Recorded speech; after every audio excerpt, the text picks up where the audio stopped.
Welcome to Book Summary Podcast, your gateway to personal transformation. Each episode delivers big ideas from the world's most impactful books on mindset, productivity, and success, all in just a few minutes. Ready to turn knowledge into action? Let's get started. Welcome to the Deep Dive. We're here to filter out the noise, cut through the fluff, and really bring you those transformative insights. Yeah, the stuff that actually makes a difference. Exactly. And today, we're unlocking something really fundamental, how successful people actually think. We're diving deep into John C. Maxwell's work, pulling out the core mindsets, the disciplines that set high achievers apart. And the goal isn't just academic, right? Not at all. Our mission is to give you a practical shortcut. We're talking surprising facts, actionable strategies, stuff you can literally start using today to reshape how you approach life, work, everything. It's a really fascinating journey we're embarking on because we're not just listing thinking styles. Oh. We're exploring why they're so powerful and, maybe most importantly, how you can consciously start cultivating them yourself. Think of it like upgrading your own internal operating system. That's a great way to put it. So let's kick off with a big question. Why is it that good thinkers are always in demand? It's almost like that old saying, isn't it? Which one? The person who knows how might always have a job, Ah, yes. but the one who understands why, they'll often be the boss, the leader. And it makes sense because good thinkers are the problem solvers, Yeah. right? They're the ones generating the fresh ideas, not just, keeping things ticking over. And more than that, I think they're the ones who hold on to hope. Even when things look bleak, they can actually envision a better future. That's a powerful point. It's also about resilience, isn't it? Yeah. Maxwell highlights how good thinkers are, less easily manipulated. Right. They see through things. He even brings up that really chilling quote from Adolf Hitler. Oh, I remember that one. What luck for rulers that men do not think. It's stark, a really stark reminder of just how crucial independent critical thought actually is. Absolutely. When you can think for yourself, you're essentially governing your own mind, regardless of what's happening outside. And that in itself is a pretty profound kind of success. Which leads us straight into Maxwell's core insight, and honestly, it's incredibly empowering. It really is. After studying successful people for literally decades, leaders, innovators, artists, you name it. People from all walks of life. Exactly. Wildly different backgrounds. But he found they all shared this one thing, The common thread. how they think. He calls it the single biggest separating factor between those who achieve great things and those who, don't. And here's the kicker, the really exciting part. It's not some magic gift you're born with. No, it's a learnable skill. Maxwell is so emphatic about this. Change your thinking, you change your life. Period. And that's exactly what we're diving into today. We're going to unpack these specific types of thinking, break down the practical steps, share some real-world examples. It's all about giving you the tools, the frameworks, to intentionally elevate your own thought processes. Okay, let's get into the real nuts and bolts then. Changing your thinking. It's hard to even overstate the value, right? Immense. Truly immense. Good thinking isn't just some abstract feel-good thing. It's tangible. It actually generates revenue. It solves knotty problems. It creates opportunities where none seemed to exist before. We're not just talking minor tweaks here. No, this is about real elevation. Personally, professionally. It genuinely has the power to transform your life. But, and it's an important but, let's be real. Yeah. Changing how you think isn't exactly easy. It's not a walk in the park. Right. It takes effort. Definitely. Good ideas. They rarely just fall into your lap. You've got to actively go out and search for them. You have to cultivate the ground, so to speak. Like planting a garden. Needs work up front. Exactly like that. Intentional work. But the beautiful thing is, once you put in that initial effort, once you commit to becoming a better thinker, those good ideas start to flow more consistently. Like you've primed the pump. Precisely. You've primed the pump. And it is hard work. I mean, Albert Einstein himself said it, right? Oh, yeah. Quote. Thinking is hard work. That's why so few do it. Simple as that. And it rings true. Think about it. When someone says, oh, that's just off the top of my head, Maxwell has that funny line. Huh? Yes. Expect dandruff. Exactly. It's a witty way of saying superficial thought gets you, superficial results. Dandruff. Deep, meaningful thinking. That demands effort. But even though it's difficult, the payoff, it's exponential. Absolutely. Napoleon Hill, the author, he made this profound observation. Which one was that? More gold has been mined from the thoughts of man than has ever been taken from the earth. Wow. Just stop and process that for a second. Right. Physical gold mines, they run dry eventually. Stock markets crash. Real estate fluctuates. But a human mind that's learned how to think well. That's the diamond mine that never runs out. It's completely priceless, a self-renewing resource. Probably the best investment you could ever make. So true. So how do we actually start mining that gold? Where do we begin? Maxwell gives us several really practical initial steps. First, you've got to flood your mind with good input. Priming that pump again. Exactly. Yeah. Good thinkers are constantly seeking new material because, simply put, what you put in directly influences what comes out. Makes sense. So reading, listening. Reading books, listening to audio, reviewing trade magazines, industry stuff, and crucially, spending time with other good thinkers. The association factor. Yes. And here's a real golden nugget of advice from Maxwell. If something sparks an idea, could be someone else's thought, could be a seed of your own, keep it in front of you. Don't just let it float away. No. Write it down. Keep it visible in your dedicated thinking space.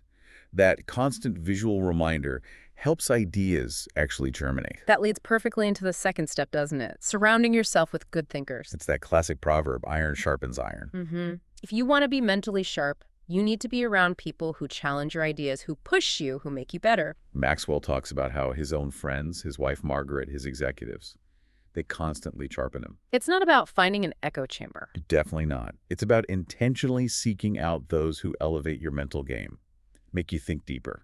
Okay, step 3. This is where it gets really interesting, I think. Well, You have to choose to think good thoughts. It's a conscious, intentional act. it requires discipline. Totally.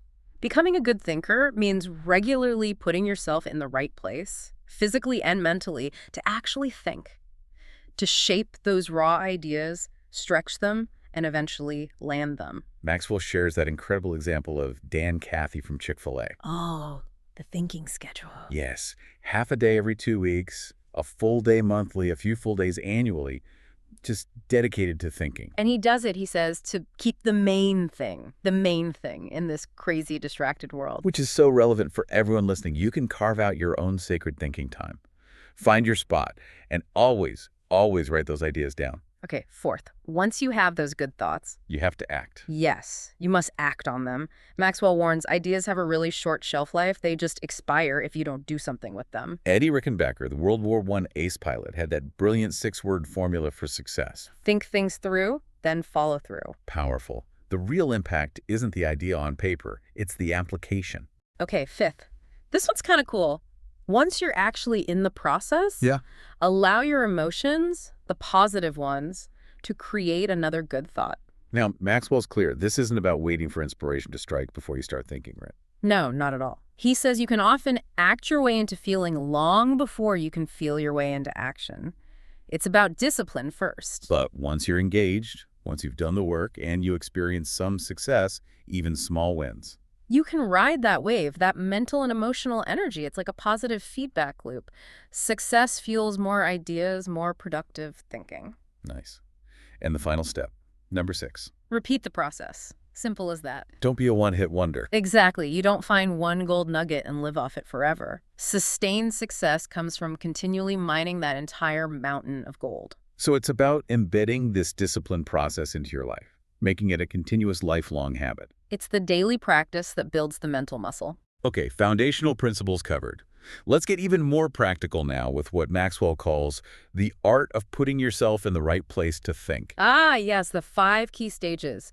This is a really helpful step-by-step framework for taking an idea from just a flicker to a full-blown flame. Stage 1, Find a place to think your thoughts. This is all about consistency. making it a habit. Yes. If you regularly go back to a designated spot intending to generate ideas, Maxwell believes those thoughts will eventually find their way to you. And that spot is different for everyone, right? Shower, park. Totally personal. Maxwell mentions his car, planes, even the spa. The crucial part, though, always have a way to capture those thoughts. Like his lighted notepad by bed? Exactly. Don't lose them. As he puts it, when I found a place to think my thoughts found a place in me. It suggests this kind of reciprocal thing. Give thoughts a space, they take root in you. Okay, so you've got these raw thoughts, stage 2. Find a place to shape your thoughts. An idea, like clay, rarely arrives perfectly formed. Needs work. Needs scrutiny, refinement. Maxwell's friend Dan Ryland says ideas need to stand the test of clarity and questioning.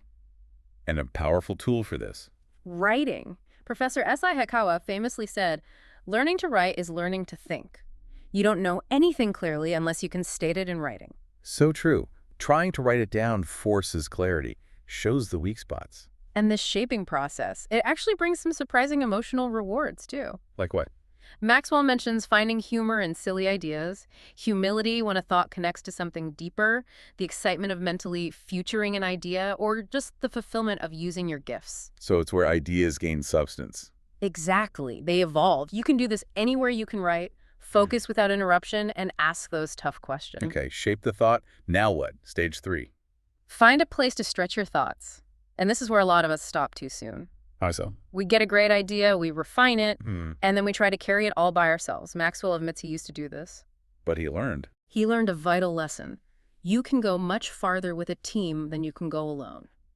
A thought, no matter how brilliant, often has way more potential when you expose it to other sharp minds. This is where his right result formula comes in, right? Yes. The right thought, plus the right people, plus the right environment, plus the right time, plus the right reason, the right result. It emphasizes that every thought has untapped potential. And stretching it with others helps you find angles, possibilities you just never see on your own. It's about leveraging that collective intelligence. Makes sense.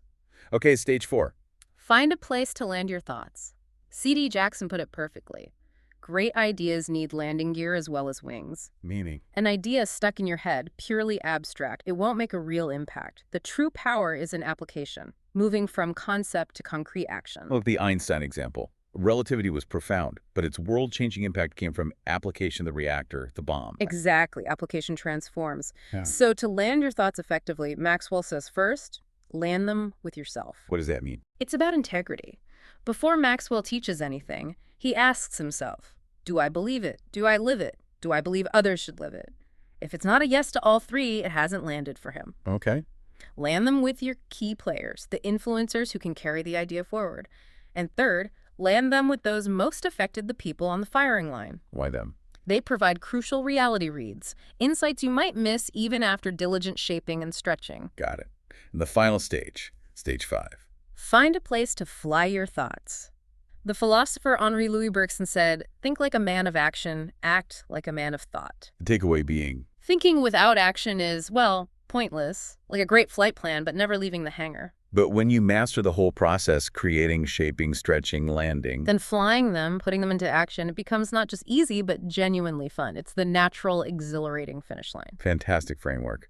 Okay, so we've got the foundations, the process. Now let's dig into the 11 specific thinking skills Maxwell identifies. Right. And he stresses good thinking isn't one single thing. It's a composite of these distinct learnable skills. That's the empowering part. Anyone can learn them, regardless of background, IQ, whatever. He uses that great analogy from Collins and Porras' book, Built to Last. Oh yeah, the masterpiece one. Exactly. Think of Michelangelo's Sistine Chapel, Beethoven's Ninth. You can't point to one brushstroke or one note that makes it great. It's the whole thing working together. Precisely. All the pieces in harmony. Good thinking is like that. You need these different skills working together for truly remarkable results. And just to reiterate, Maxwell isn't telling you what to think. No, he's empowering you with how to think, giving you the toolkit. Okay, let's dive into skill number 1, cultivating big picture thinking. This is all about seeing beyond your immediate bubble, right? Gaining perspective, understanding the whole context. David Schwartz said, where success is concerned, people are measured by the size of their thinking. You see it everywhere, like Jack Welch at GE, always hammering home that the long-term customer relationship trumped any single sale. Or parents getting through the potty training phase, reminding themselves it's just a season. That's big picture thinking. Even Donald Trump's simple line, you have to think anyway, so why not think big? It's about consciously expanding your view. So what are the characteristics of these big picture thinkers? Well, one key thing is they learn continually. They're never satisfied. Always reading, visiting new places, meeting new people, learning new skills. Why is that important for the big picture? Because that constant input helps him connect seemingly unrelated dots, spark new insights. Maxwell actually reviews his daily calendar looking for learning opportunities in every single interaction. Wow. Dedicated. It's about being a lifelong student. Another trait, they listen intentionally. Not just hearing, but really listening. Actively engaging. Maxwell tells that story about having dinner with NFL coaches Wanstedt and Davis. Asking them 100 questions about teamwork. Exactly, and his reflection, listening has taught me a lot more than talking. It's about seeking out diverse perspective, asking the right questions. Okay, so why is big picture thinking so beneficial? What does it do for you? Well, first off, it allows you to lead. Leaders have to see the vision before anyone else, right? They need that holistic view to size up situations, map the future, connect past and present. Think Churchill. Essential for leadership. What else? It promotes teamwork. When every team member understands the whole picture, not just their little piece. They see how their part fits in. Exactly. The Yeah. team collaborates better, moves together. It shifts from my job to our mission. That makes sense. And finally, it helps you chart uncharted territory. You know that phrase, we'll cross that bridge when we come to it. Yeah, sounds practical, but But it often comes from a narrow view. Real pioneers. They cross bridges in their minds long before they physically existed. Big picture thinking lets you envision solutions where no path exists yet. so how do we cultivate this? How do we get better at it? First, Maxwell says, don't strive for certainty. Be okay with ambiguity. Big picture thinkers can juggle broad, even conflicting ideas without needing neat, simple answers immediately. So embrace complexity. Kind of. Engage with it, don't shy away. Second, learn from every single experience. The good, the bad, the ugly. Stay teachable. Successes and failures. Absolutely. The more varied your experiences, the more material you have for big picture insights. So try things, take chances, then reflect on what happened. And third, Give yourself permission to expand your world. Society often wants to keep us in boxes. right, stick to the known. To think big, you have to actively push against that. Go against the grain, break new ground, explore. And when you do expand your world, celebrate that growth. There's always more out there. Okay, skill number 2, engaging in focused thinking.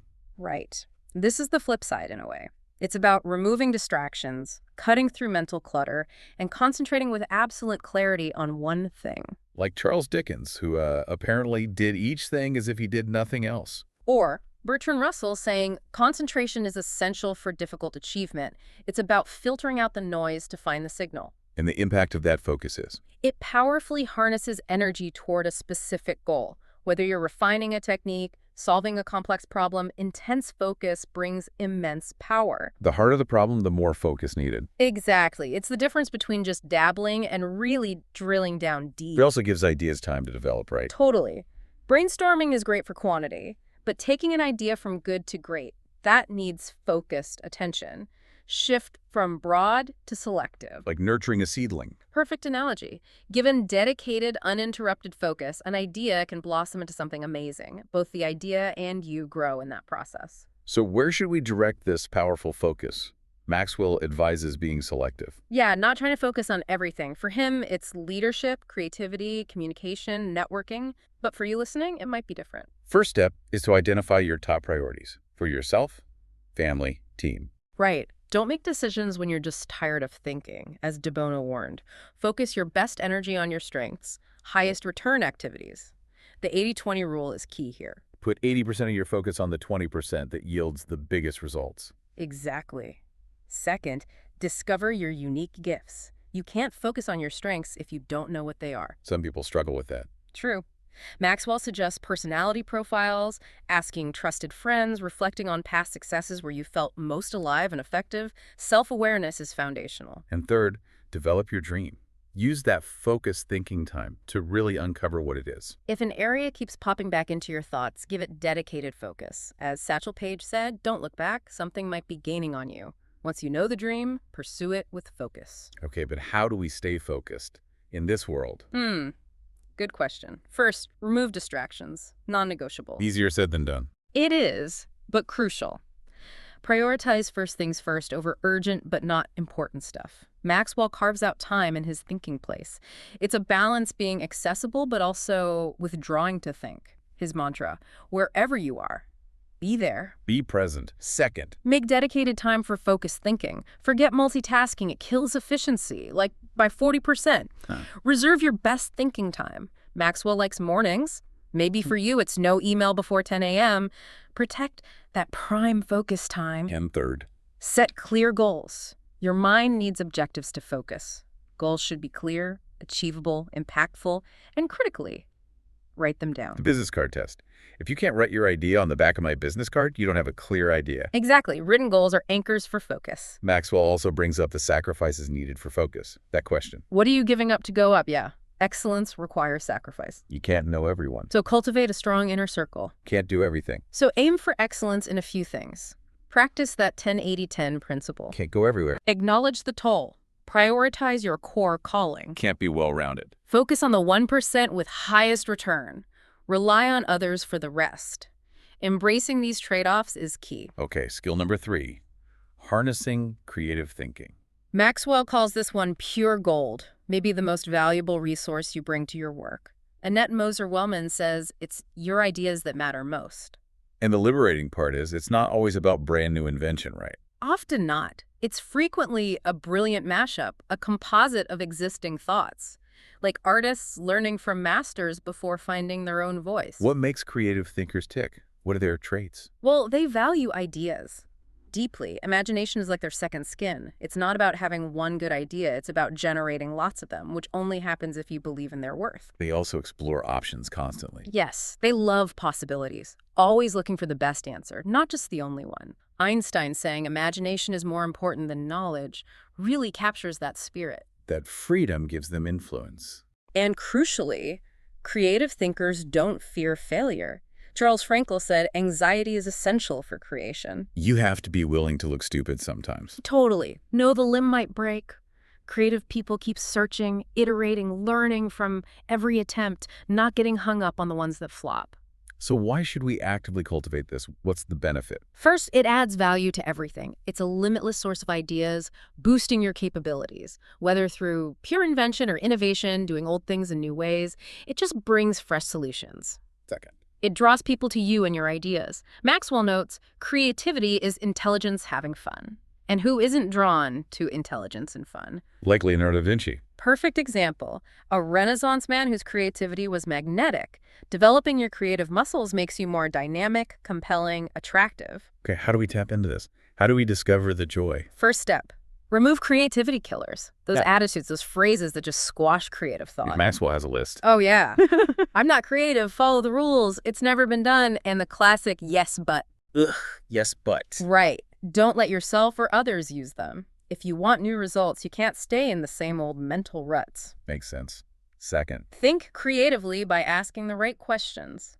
Sir Anthony Jay said the uncreative mind spots wrong answers, but the creative mind spots wrong questions. Ah, interesting distinction. Instead of accepting the premise, ask, why must it be done this way? What's the real root problem? What if we just didn't do it? Hirschfield's warning. If you don't ask why this often enough, somebody will ask why you challenge everything. Good point. Third. Spend time with other creative people. If your environment isn't sparking creativity, seek out creatives. It's highly contagious. Like brainstorming synergy. Exactly. One idea sparks another, leads to new directions. Maxwell intentionally carves out time with his creative friends and feels energized afterward. Remember, you become like the people you spend time with.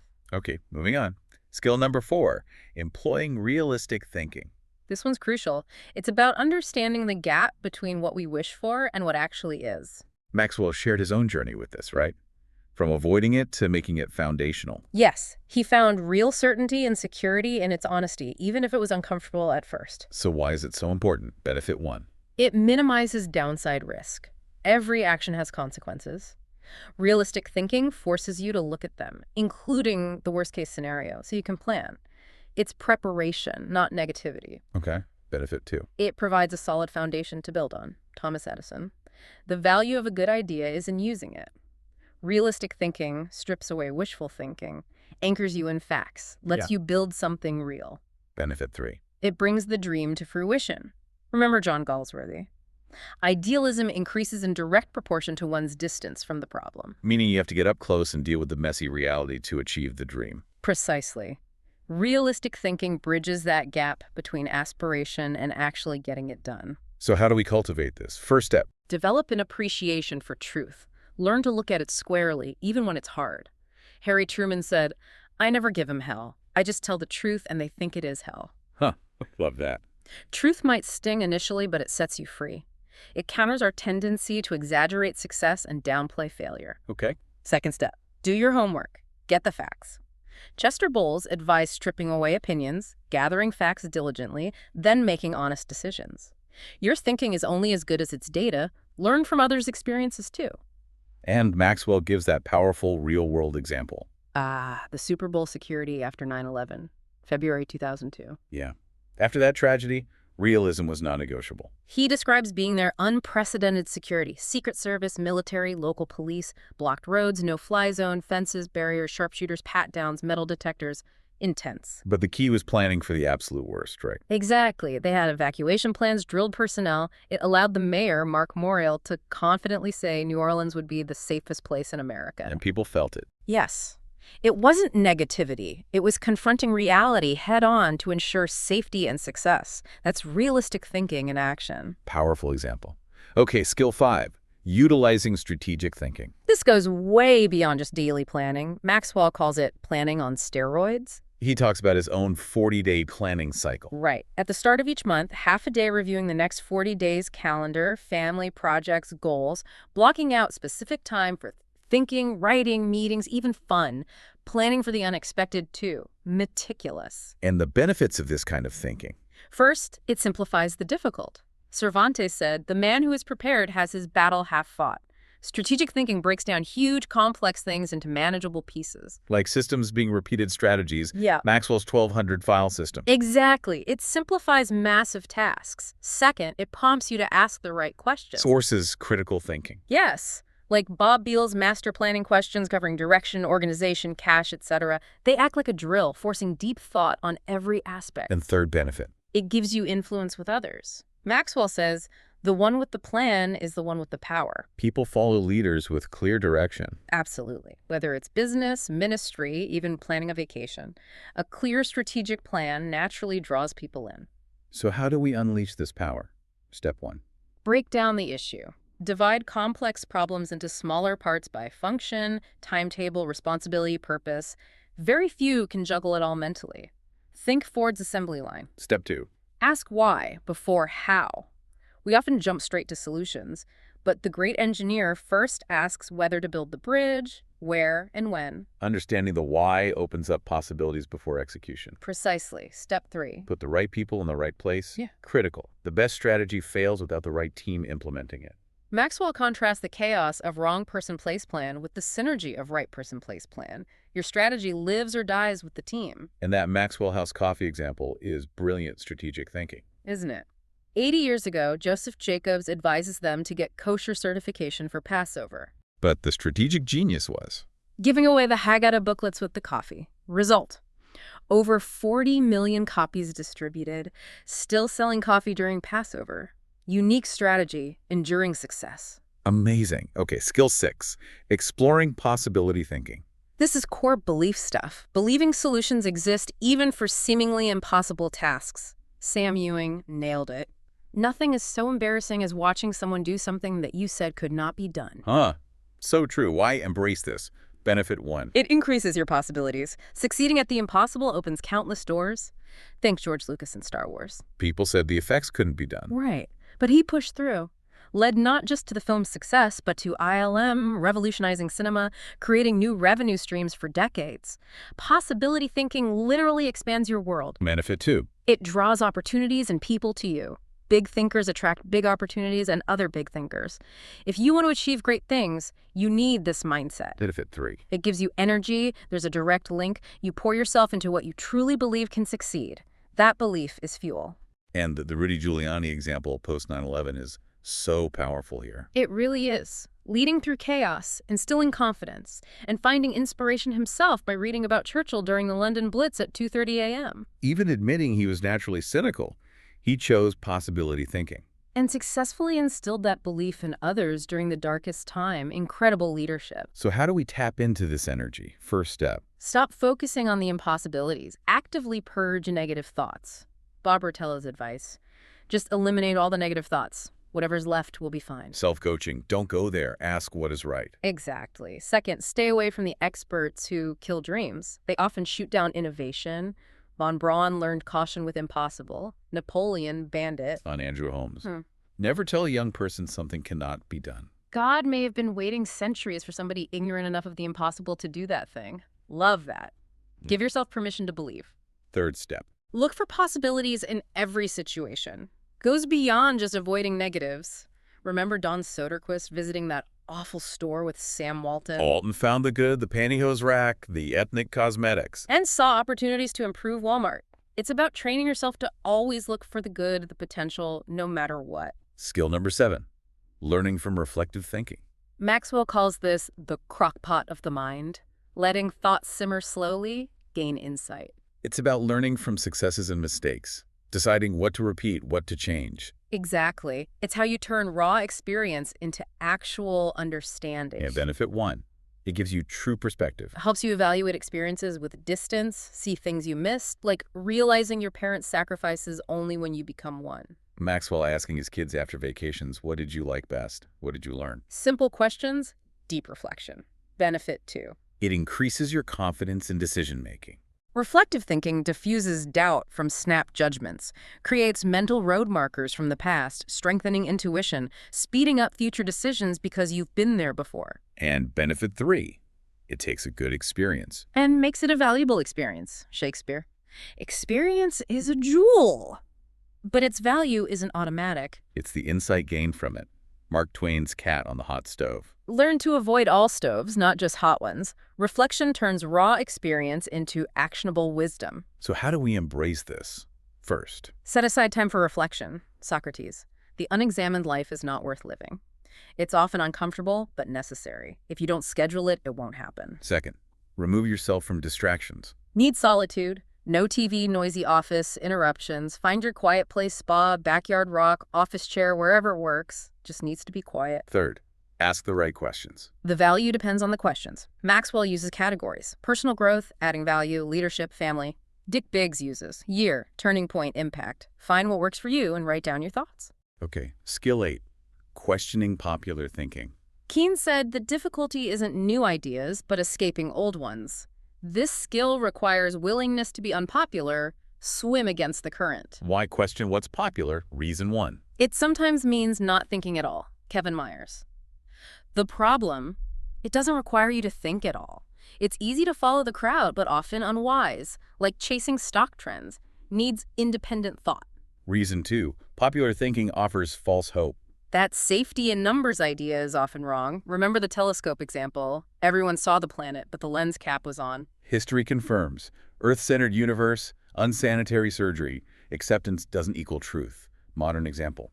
Credit card debt. Exactly. Reason 3, it brings only average results. Popular, normal, average. Right. Least of the best and the best of the least requires least energy. If you want uncommon results, reject common thinking. So how do we do this first? Think before you follow. Don't automatically take the easy path, fear rejection, or accept wisdom blindly. Unpopular thinking often leads to vision, opportunity, progress. Like Maxwell going to NYC right after 9/11. Exactly. Cheap flights, half-price hotels, got producers' tickets in 5 days instead of 1.5 years. The unpopular path paid off. Second, appreciate thinking different from your own. Expose yourself to diversity. Yeah. Maxwell's brother Larry intentionally hires outside his industry, avoids associations where thinking gets stale. Spend time with out-of-the-box thinkers. Third, get used to being uncomfortable. Popular thinking is comfy, like an old recliner. Rejecting it for achievement means embracing discomfort. Maxwell's promise, you'll be better than you thought you could be. Skill number 9, benefiting from shared thinking. Ken Blanchard. None of us is as smart as all of us. Good thinkers value leveraging others' ideas for compounding results. Why is this better than solo thinking? Reason 1? It's faster. In this fast world, collaboration is a shortcut. Learn quicker from experienced people. Reason 2, it's more innovative. Innovation rarely happens in a vacuum. It's collaborative. Einstein acknowledged others' labor. Think Curie, Lennon, and McCartney. Combining thoughts creates new ones. Reason 3, it's the only way to have truly great thinking. Maxwell believes great ideas start as three-thor good ones, mostly from shared thinking. Ben Jonson, he that is taught only by himself has a fool for a master. Answers improve with everyone's input. So how do we encourage this? First, Genuinely value the ideas of others. Take security. Insecure people reject others' ideas. Your actions show if you value people and the process. Shared thinking quality depends on the sharers. second, move from competition to cooperation. Be indiscriminate about idea source customers, kids, competitors. Goal is to complete ideas, not compete. Praise the idea, not just the source. Fosters openness. Third, get the right people around the table. Crucial. Choose people who want the idea to succeed, add value, are adaptable, appreciate strengths, prioritize team, bring out the best, have maturity experience, take ownership, have a we attitude, not just friends or convenient choices. Okay, 10th skill, practicing unselfish thinking. Maxwell says this can genuinely change your life, redefine success, and surprisingly often gives the greatest return. Why? Benefit 1, brings personal fulfillment. Few things are more rewarding than helping others. Burr. Gators don't get happiness. Givers get it. McGinnis called it the most noble occupation.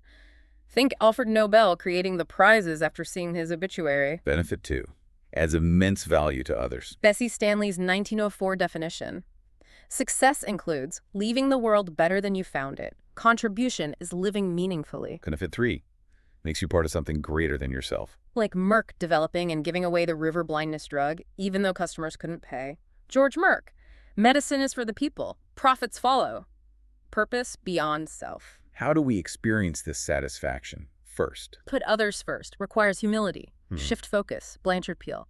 Humble people don't think less of themselves. They just think of themselves less. Paul. Consider others better than yourselves. Radical. second, expose yourself to situations where people have needs. See needs, then act. Volunteer, serve, give. Cultivate the habit. Third, invest in people intentionally. Highest level. Treat relationships as win-win. But make sure the other person wins first. I win, you lose, wins once. We both win, wins many times. Prioritize their victory. Leads to mutual benefit. In the 9/11 response example shows this vividly. Firefighters rushing in, selfless, the donations, Maxwell praying for workers at Ground Zero, Horace Mann, be ashamed to die until you have won some victory for humanity. We can all be unselfish thinkers adding value. Finally, skill 11, relying on bottom-line thinking. This is about figuring out the ultimate end result for any activity, not just profit. Edison. There ain't no rules. We're trying to accomplish something. Know your purpose. And the Frances Hesselbein Girl Scouts example is incredible. Phenomenal transformation. Organization struggling. Her first questions, what is our business? Who is our customer? What does the customer value? Her bottom line became, Crystal clear. To help a girl reach her highest potential. Everything flowed from that. reorganized staff, new planning, relevant activities, computers not parties, sought diversity, bilingual materials. Results. Minority participation tripled. Became first-class organization again. She got the Presidential Medal of Freedom. Clinton noted her bottom line was, change lives, not dollars.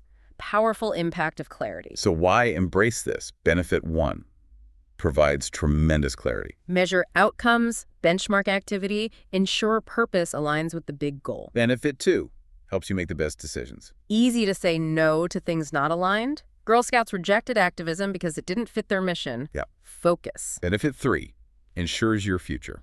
Lasting success comes from leaders knowing their bottom line and aligning everything, decisions, resources, people to achieve it. Hesselbein proved it. How do we get this return? First, identify the real bottom line. Be specific. Set aside wants, emotions, politics, what must occur. Strip away the non-essential to find the core purpose. Second, make the bottom line the absolute point. Purpose and profit shouldn't compete. Profit serves purpose. Merck. Medicine is for the people. Profits follow. Divided attention hurts both. Third, align team members with the bottom line. Everyone needs to know the big goal and their specific role. Their personal bottom line must connect to the organizational one. Creates unity and force. Wow. What an incredibly insightful deep dive into how successful people think, really drawing on Maxwell's framework. It truly has been illuminating. We've seen how everything really does start with a thought, just like Emerson said. And now what we think determines who we are, which shapes what we do. That's Locke. And ultimately, our thoughts determine our destiny, which sculpts our legacy, James Allen's powerful insight. And we've confirmed William Arthur Ward's point. People who get to the top do think differently. But the most hopeful takeaway, driven home by Maxwell and echoed by Paul the Apostle, is that we can change how we think. We can actively choose to focus on whatever things are true, noble, just pure, lovely. Think on these things. Absolutely. So as you, our listener, start to integrate these powerful ideas, here's a final thought to chew on. Of these 11 thinking styles, we explored big picture, focused, creative, realistic, strategic, possibility, reflective, questioning, popular, shared, unselfish, or bottom line thinking. Which one feels like your natural strength? Good question. And maybe even more importantly, which one offers the biggest gold mine of untapped potential for your life, your work, your relationships right now? Because the greatest journey of transformation, it really can begin with just a single intentional thought. This deep dive has been about giving you the tools, the guide. Empowering you to think differently, act with renewed purpose, and achieve maybe more than you ever thought possible. Go forth and think. Thanks for tuning in to the Book Summary Podcast. If you found value in today's episode, hit that like button, subscribe for more summaries, and share it with someone who's ready to grow. Want deeper insights, exclusive book notes, and reading tips? Join our free newsletter. The link's in the description. And don't forget, if you'd like to read the full book, our affiliate link is right below. It helps support the channel and keeps the summaries coming. Until next time, keep reading, keep growing.